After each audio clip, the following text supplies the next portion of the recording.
Hello my friends, AmyR here with Prairie Paper and Ink with some very easy Christmas themed cards that incorporate the new Villainous Potion distress color because I'm kind of obsessed with this shade of purple right now.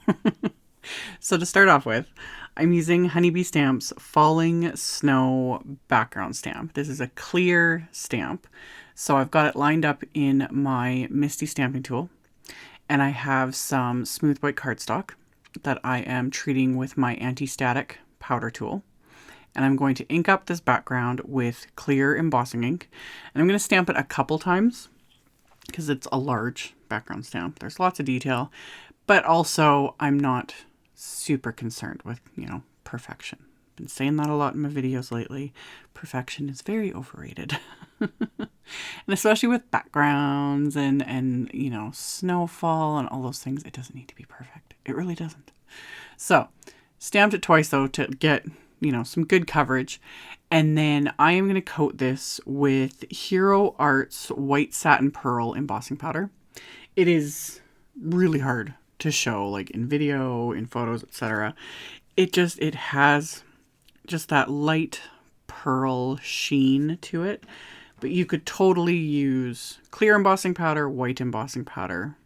That would work as well. I like pulling out the white satin pearl when I'm doing holiday cards because, again, it's that subtle thing. With certain backgrounds and on certain cardstocks, it shows up a lot more. With me using it like as ink resist, like I said, you're not really going to see it very much, but it's there. It's there. It's the thought that counts. So anywho, I did this twice because while I've got all my supplies out, why not make more than one card? So I have my backgrounds heat embossed, and then I'm going to use 3 different colors of Distress Oxide ink for my background. One being the Villainous Potion, that deep, deep purple. And I'm combining that with Salvaged Patina, another favorite, and Chipped Sapphire. They're all favorites. I say this all the time. Love it. Love all the colors, just depending on what I'm doing and what I need. So for these backgrounds, Salvaged Patina, Chipped Sapphire, and then the Villainous Potion.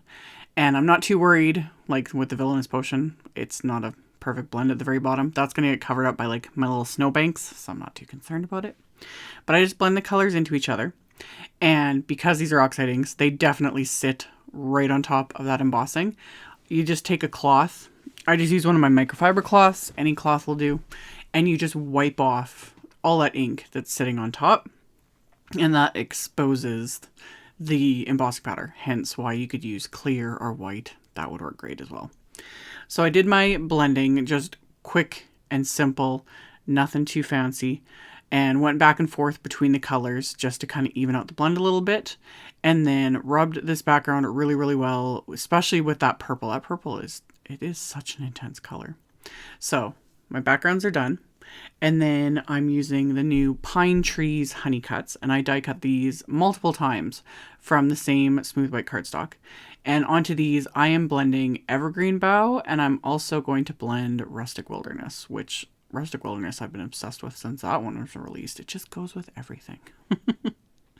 So very simple blending though, because especially if I was going to do a ton of these, I wouldn't want to be, making them too finicky.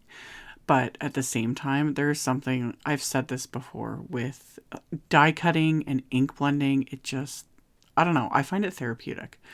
So I did very simple blending, just kind of kept kind of going lighter to darker in a sense, but also not worrying about it too much because, I just wanted these to be green is what I'm going for. So blended all of that onto these trees. Trust me, I did think about splatter.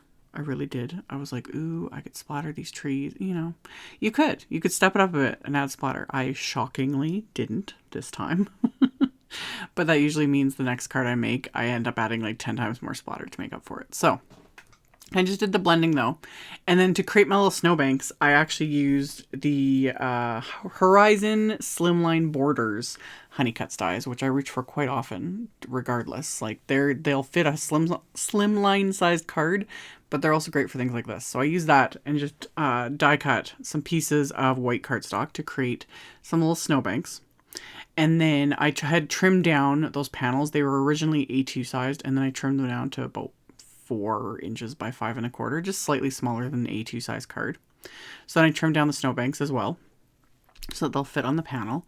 And then my main sentiment is the new Peace Honeycuts wafer die. I use just the word. There's also the outline and then like the pierced outline as well.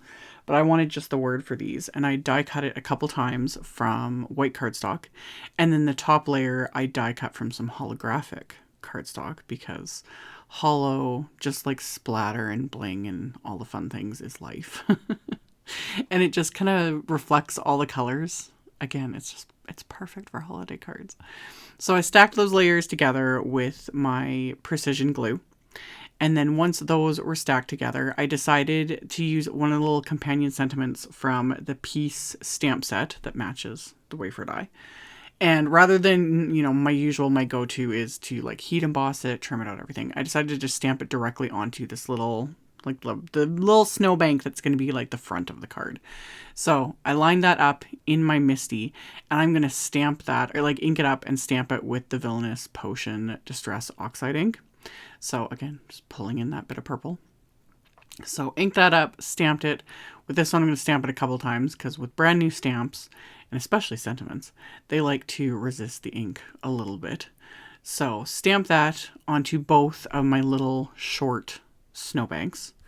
And then once I've got that, I have basically all the elements for my card front. So now it's just a matter of kind of assembling everything. So I'm just going to start adhering my trees and my little snowbanks. I realized this one panel was just a sliver too wide, so I trimmed off that sliver with my guillotine trimmer. And then again, so it's like tree, big snowbank, next tree, the other little tree, and then the final little snowbank here, and then popping on that large die cut sentiment. And again, if you wanted to step this up, you could pop all these layers on with like foam tape and build like a ton of dimension. That would look amazing as well. I'm just giving the ideas here as they're like popping in my head. It's like, ooh, I could have done that. But a lot of times I like to keep things a little flatter, but again, it depends on my mood.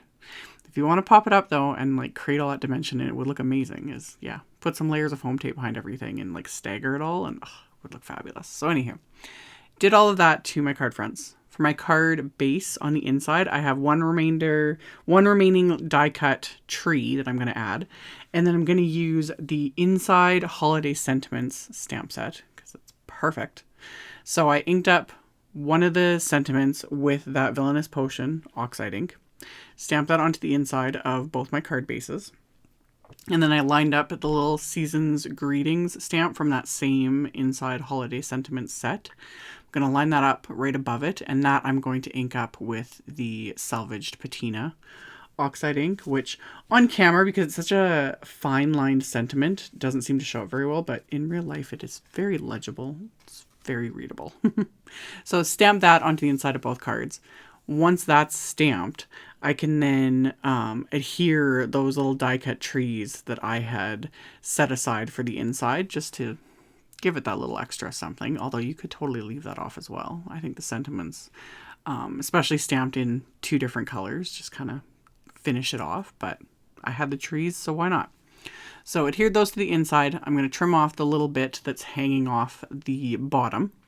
Once that's trimmed off, I can then adhere my card fronts to these card bases. And again, I just adhered them flat. You could pop them up with dimension, all the fun things, But I just adhered these flat to the card bases. And then I am going to add just a little bit of bling, because, I may not have added splatter and 20 layers of foam tape. So instead, I'm just going to add just a little bit of bling. I thought the trees would look cute with it. So I just have some iridescent crystals.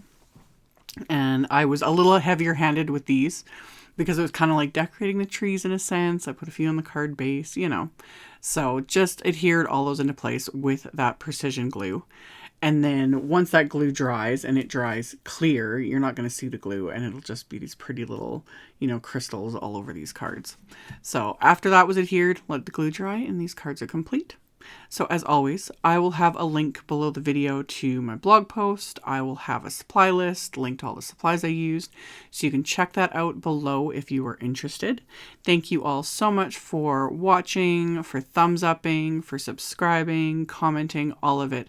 I very much appreciate the support, and I will see you all very soon in the next video. Bye!